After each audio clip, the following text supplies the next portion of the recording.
porque he querido cuadrar horarios, ¿cierto? Cosas así, y pues me quedó casi un horario, por ejemplo, me han dicho los sábados. No, yo no puedo mover ninguna hora. Sí, básicamente, pues lo mismo si no se está en situación similar. Entonces, digamos que hay veces vienen unos, hay veces vienen otros, o el trabajo, ¿cierto? Cosas así. Entonces hay que al video, que me pregunten, ¿qué más vamos a hacer? ¿Cierto? Sí, vamos a lo sencillo, pues, a lo efectivo. Listo, muchachos. No siendo más, vamos a arrancar con la asignatura circuitos de corriente alterna, ¿cierto? Bueno, esto es básicamente lo que les mandé en el correo. Necesitan dominio de variable compleja, de propiedades de variable compleja, para poderla trabajar, ¿cierto? Entonces vamos a arrancar. ¿Qué es lo básico acá? Como les digo, no es de hacer demostración ni nada de eso, pero pues yo les tengo que igual expresar formalmente cómo se obtienen todas las relaciones. Entonces lo primero es la definición, digamos, de potencia. ¿Cómo surge la potencia en vatios? Pues ustedes saben que existen varias unidades por potencia. Están vatios, voltiamperios reactivos y voltiamperios. Entonces cuando mira un transformador, usted le mira VA. ¿Sí o no? Eso tiene otro tipo de potencia. Una cosa es la potencia en vatio, otra cosa en voltiamperio reactivo, otra cosa en VA. ¿Listo? ¿Que una puede llegar a ser otra? Sí. Puede pasar de un tipo de potencia a otra, pero bajo ciertas condiciones. Entonces, bueno, lo primero es que vamos a definir el voltaje y la corriente como funciones sinusoidales, que es lo que ocurre pues, a nivel domiciliario, a nivel industrial, en transmisión, en generación, bueno, en el sistema eléctrico colombiano, para dar más, para dar menos, es corriente alterna, o sea, una fuente sinusoidal. Entonces, cuando nosotros multiplicamos estas dos variables, sacamos la potencia instantánea, es decir, multiplicar la variable en el tiempo de voltaje por la variable en el tiempo de corriente, tenemos un PET, ya tenemos una función tal, ¿cierto? Entonces, de acá se obtiene un término con parte real y parte imaginaria, puede decir, es decir, un término acompañado con coseno y un término acompañado con seno. Entonces tiene unas características particulares. Miren que esto es 1 más coseno y esto es un seno solo, no se le suma nada, ¿cierto? Con lo que observan ahí. ¿Cómo es un coseno o cómo es un seno cuando le suman 1? ¿O cómo es una función cuando le suman 1? ¿Qué hace, por ejemplo? O sea, el coseno es esto, ¿cierto? Digamos, un coseno tiene esta forma, un coseno normalito, o sea, y o t, este es f, pues f de t, ¿cierto? Tenemos aquí un f de t, ¿ya? Un f de t. Es un coseno, ¿cierto? Tenemos un coseno acá, entonces es de amplitud 1, amplitud acá menos 1, aquí tenemos menos pi medios y aquí tenemos pi medio, ¿cierto? Ya. ¿Estamos bien? Entonces, ¿qué pasa acá? Si yo a esta función le sumo 1, ¿qué haría? ¿Qué le pasaría gráficamente? Se aumenta, ¿no? ¿Pero en dónde? La onda hacia arriba, ¿no? Hacia arriba. ¿Toda?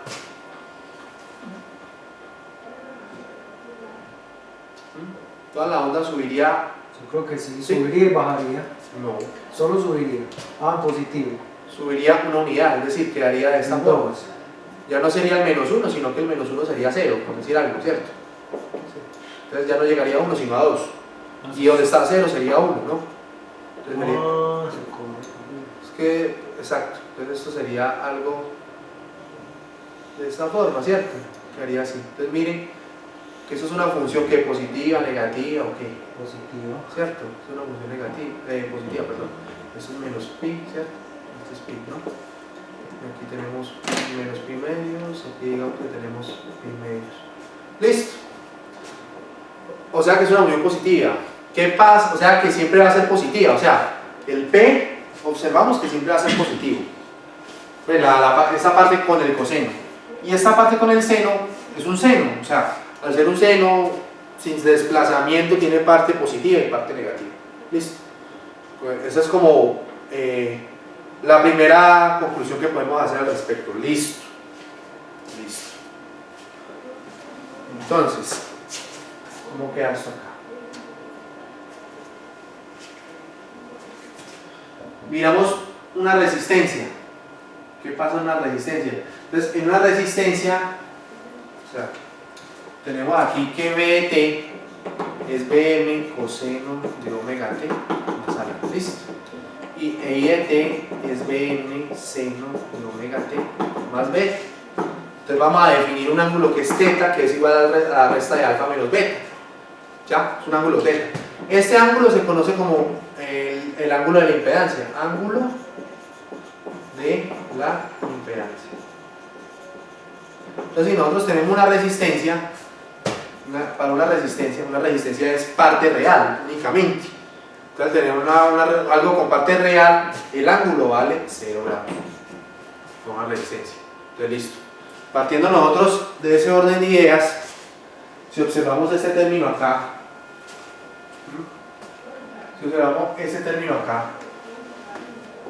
queda esta función. Quedaría esta función acá. Este coseno, o sea, coseno de 0 vale 1. Queda BM por IM por esa función, o sea, es decir, un coseno desplazado en 1. ¿Sí? Como lo podemos ver acá. O sea, no, listo. Entonces concluimos, este es el 0, sino que aquí no se ve muy bien, ¿no? Pero esta es la línea del 0, ¿no? Entonces está positivo. Ahí se concluye. Listo. ¿Qué pasa en una inductancia? En la valor de inductancia, θ vale 90 grados. Y para un condensador, θ vale menos 90 grados. Eso es lo que pasa. Entonces, si yo reemplazo en esta expresión anterior de potencia instantánea con coseno de 90 grados y coseno de menos 90 grados, pues da 0. Pero si lo reemplazo acá, seno de 90 da 1 y seno de menos 90 da menos 1. Es decir, que si es inductancia, el seno va a ser positivo. Y si es capacitancia, el seno va a ser de signo contrario. Y aquí siempre va a ser positivo, porque aquí es un coseno, que es mayor que 0. Pues un coseno y se le suma una unidad, ¿cierto? Este siempre va a ser positivo para la resistencia. Pero para la inductancia y para el capacitor tienen signos contrarios. Es como una primera conclusión que estamos sacando ahí. Listo. ¿Sí? Entonces, ¿qué podemos intuir de ahí? Miren que aquí está el más y el menos. Que la resistencia siempre es positiva, que el condensador y el inductor son de signos contrarios. ¿Ya? De momento tenemos esa conclusión. Y la resistencia es con coseno y que el inductor y el condensador es con seno. ¿Listo? Y de signo contrario. Quedamos ahí con ese criterio. ¿Listo? Bueno. Entonces surge otro término. Bueno, entonces ¿cómo vamos a hallar la potencia promedio? La potencia promedio uno hace la integral, pues la potencia media es 1 sobre t, la integral de 0 a t, de p de t. ¿Y quién es p de t? P de t es b de t por i de t. Listo. Tenemos eso ahí, o sea, eso es una definición, ya lo tenemos. Entonces si hacemos cálculos con la resistencia tenemos p, pues, o P media, pues, sino que ya desde aquí en adelante la vamos a seguir llamando P, sería igual a Bm por Im sobre 2 por coseno de θ. Entonces esto se puede escribir de varias formas. Bm sobre raíz de 2 por Im sobre raíz de 2 por coseno de θ. ¿Sí? Esto no sé si lo han visto ustedes. ¿Qué valor es esto? ¿Valor qué? No lo he escuchado. Aritmético Eficaz. O RMS. Esto viene de root mean square. ¿Sí? Raíz media cuadrada. ¿Listo? O sea, viene la definición. O sea, una cosa es el valor pico, que el valor pico, este valor pico acá, vale BM.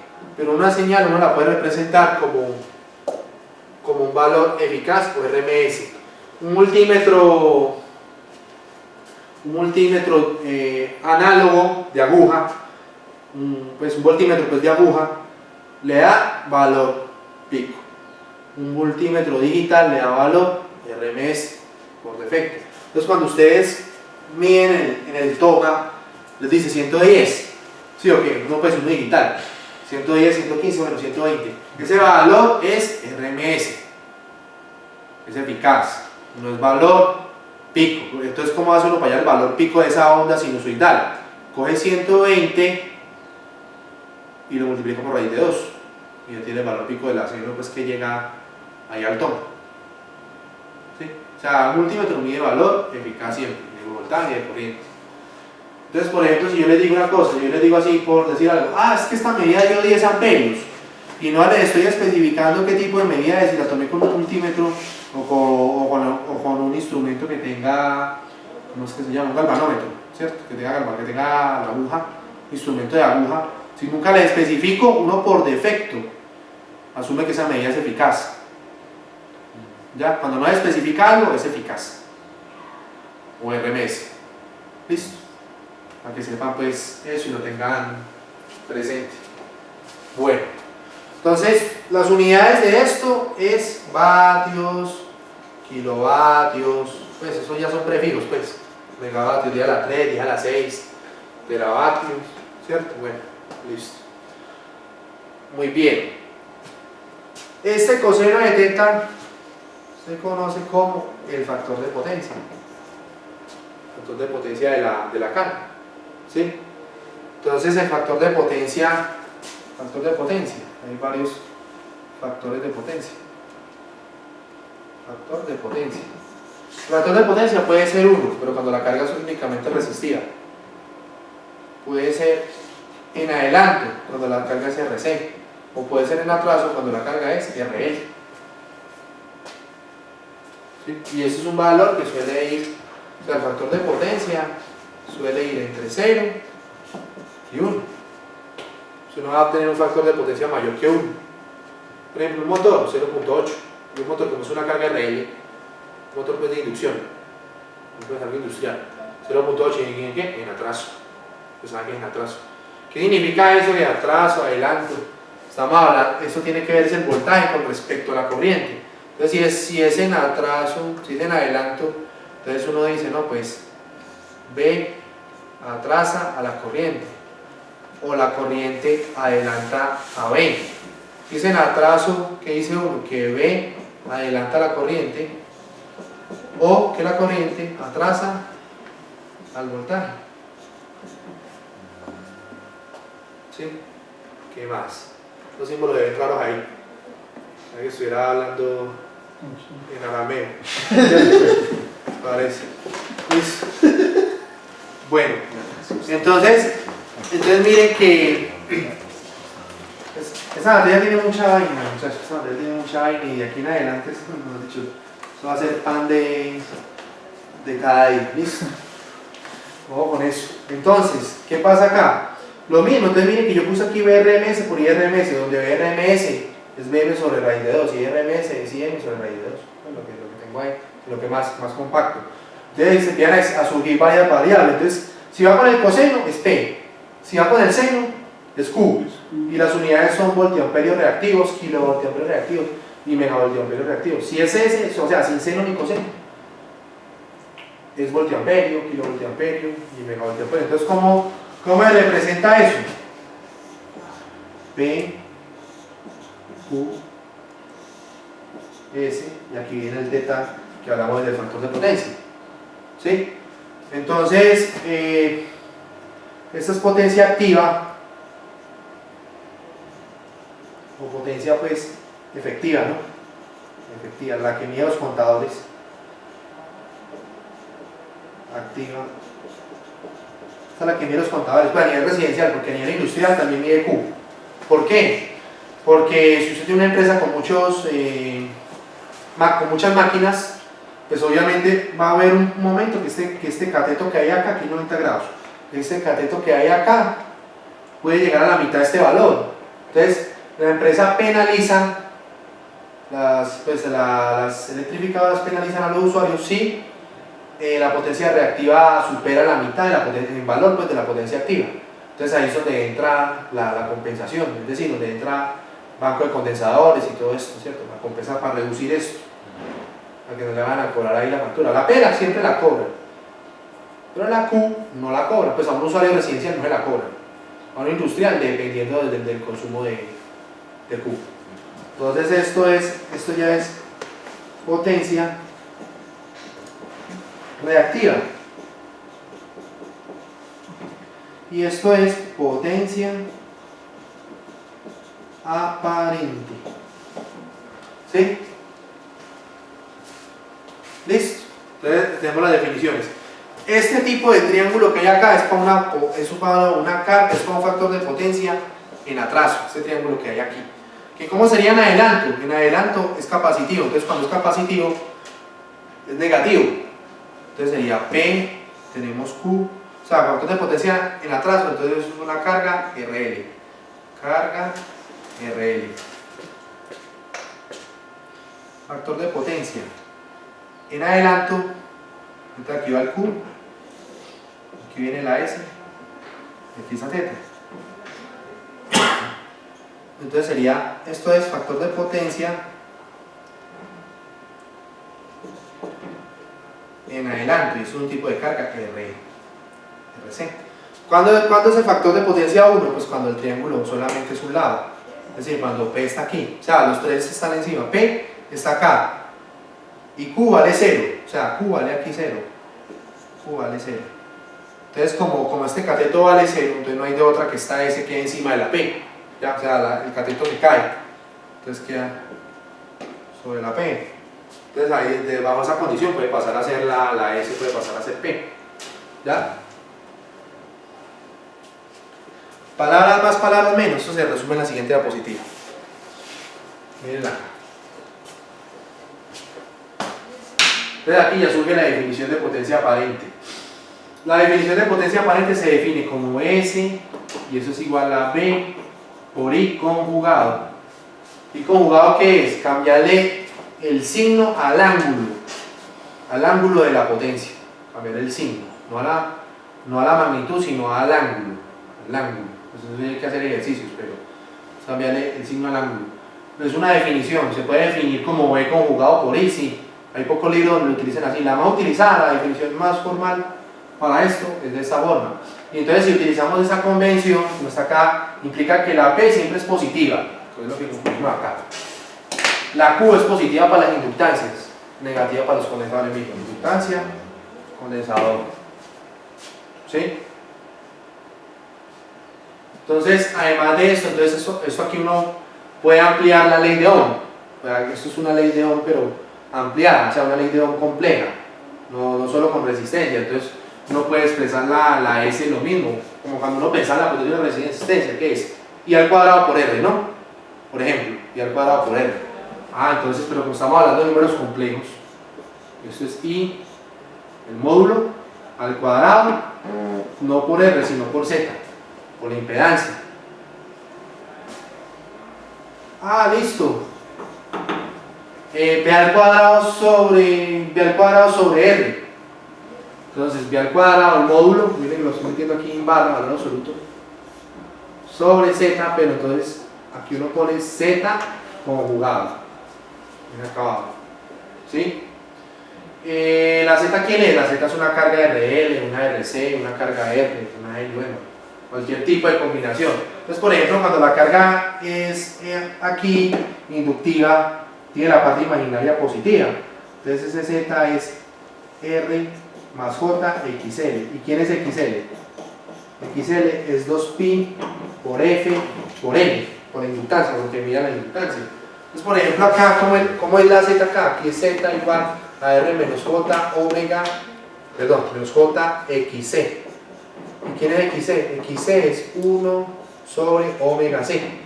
O bueno, 1 sobre 2pi por C, porque omega es 2pi. 2pi por F por C.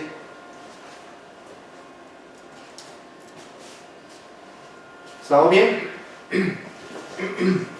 Son muchos conceptos, pero como les digo, eso se les va a volver pan de cada día. De aquí en adelante. Y tienen que manejarlo desde ahorita. Porque estos dos primeros cortes es monofásico. Pero el segundo y el tercero que es trifásico. O sea, ya no vamos a trabajar con una fase, sino con tres. Y hablando de potencia compleja. Entonces, Ojo con eso, ¿cierto? O sea, hay que tener unas buenas bases desde el principio, porque al final se complica más. Entonces, digamos, si uno arrastra errores de concepto desde el principio para el final, va a ser más complicado como asimilar las cosas. Entonces, por eso les digo, yo no sé si les mandé un libro que se llama Libro Guía, ¿cierto? Yo no les mandé eso. Bueno, hay que mandárselos. Pues yo solamente les mandé la diapositiva y los ejemplos, ¿cierto? Eso hay que mandarles un libro guía. Que ahí, digamos, yo me baso mucho. Es un libro de la Universidad Tecnológica. Fue una tesis que hizo un muchacho pues, con un profesor que llevaba dando circuitos de corriente alterna por ahí 20 años, el señor. Entonces, pues el hombre tenía sus ejercicios y todo, ¿cierto? Entonces hizo una recopilación y está enfocado más la y todo, o sea, es un buen libro ese que tengo ahí. Y como les digo, o sea, yo el enfoque que lo doy también muy parecido a eso, es muy difícil, como les digo, yo a veces les pongo actividades o cosas así, es muy difícil que las encuentren en internet, es muy difícil, porque ese es conocimiento de un señor que él básicamente lo amoldó, pues, ¿cierto? Con los años. Entonces, digamos que yo cuando empecé a dar clases, él estaba todavía dando clases y yo me le pegué y digamos ese conocimiento que tuvo de 20 años en esa materia me lo transfirió. Entonces es difícil conseguir, muchas cosas no se consiguen en internet, muchas cosas complicadas, ¿sí? Entonces no, pues ahí que toca que se guíen en ese libro básicamente, lo que logren conseguir en internet, bienvenido sea, obvio. Algo se encuentra, pero así ese enfoque como está, muy difícil. Y no, y consulta. Toca así. ¿Alguna pregunta, muchachos? Ahí vamos, ¿no? Ahí vamos, poco a poco. Listo. Bueno, vamos a mirar otra cosita acá. Voy a borrar.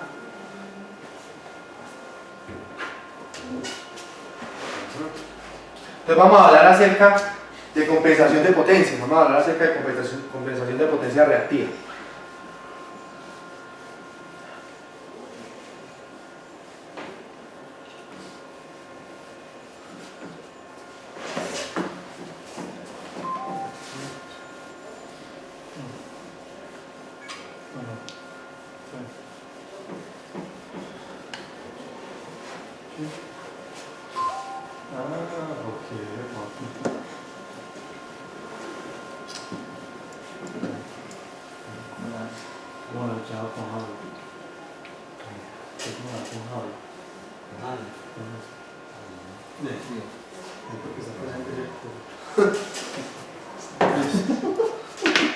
Bueno,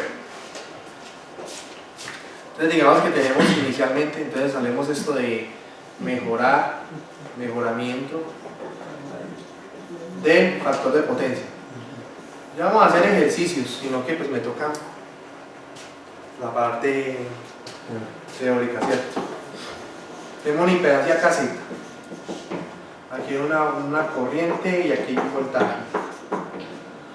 Esta Z es una Z a un ángulo θ, es decir, están coordenadas polares. O tienen que repasar es cómo pasar de coordenadas polares a rectangular y todo eso. ¿Sí? Cómo aplicar esas propiedades. Aquí es una identidad trigonométrica, para que pues refuercen esa partecita. Bueno, entonces Z es igual a Z a un ángulo θ, listo. Entonces, ¿qué pasa? Si el ángulo es positivo, entonces vamos a considerar θ mayor que 0. Entonces, ¿esto qué es? Una carga, aquí para que dijera ojo. θ mayor que 0 grados. Es una carga RL, ¿cierto? Es una carga RL. Entonces, ¿cómo es la carga RL? Pues ahorita lo hicimos. Hay un P, hay un Q, ¿cierto? Esta alturita llamémosla acá Q. Hay un P, hay un Q. Hay una S y acá hay un ángulo θ. ¿Listo? Entonces, ¿qué pasa? Si yo le pongo aquí en paralelo un condensador, para leer un condensador.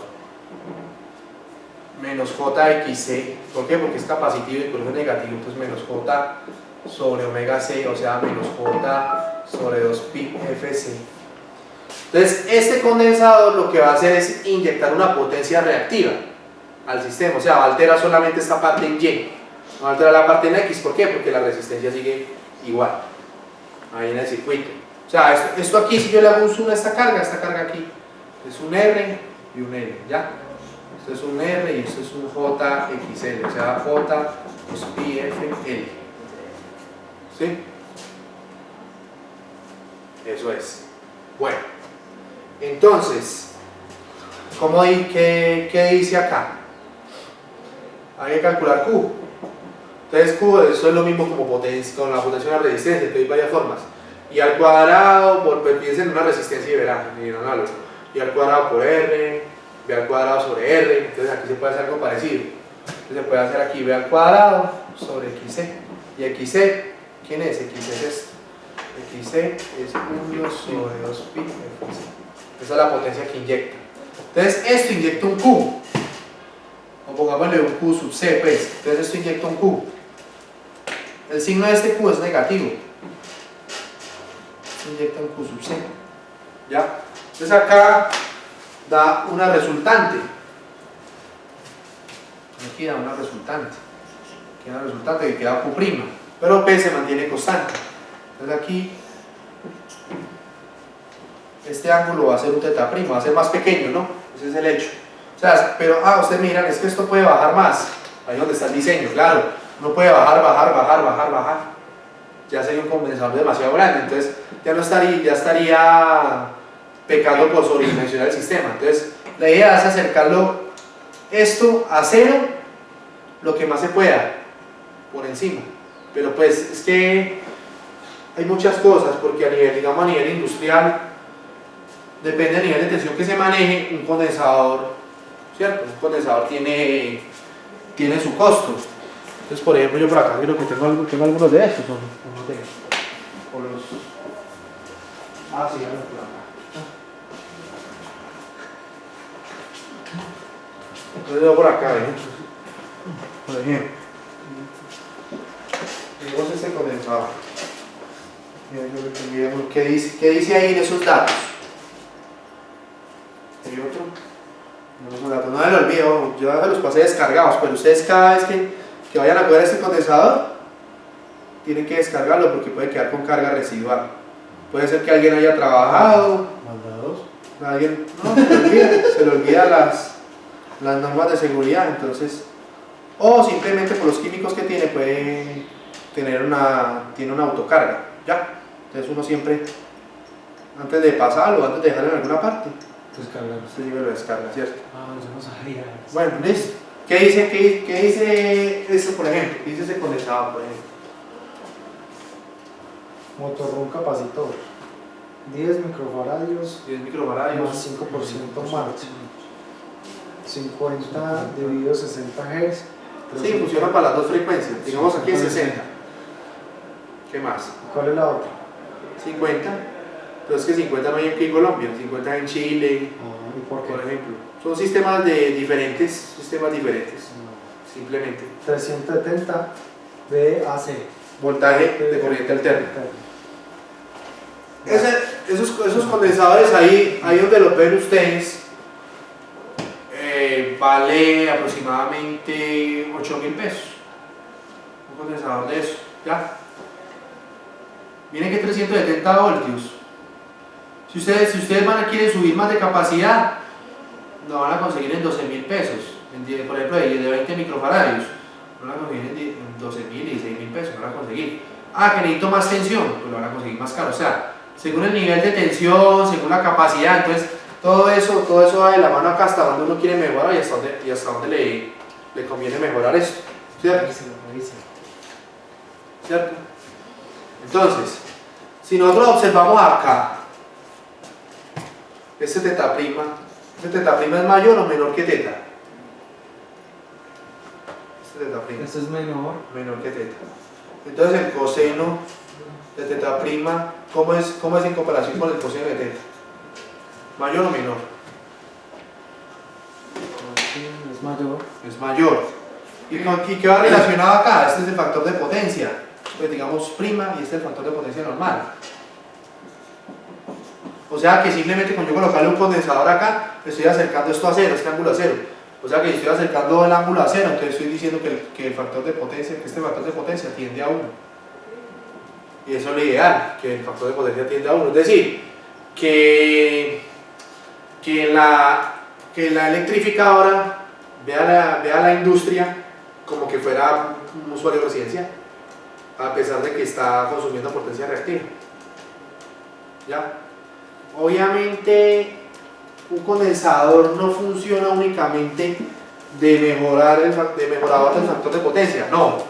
Un condensador también funciona como un filtro, ¿ya? Puede funcionar como un filtro. Entonces les pongo un ejemplo.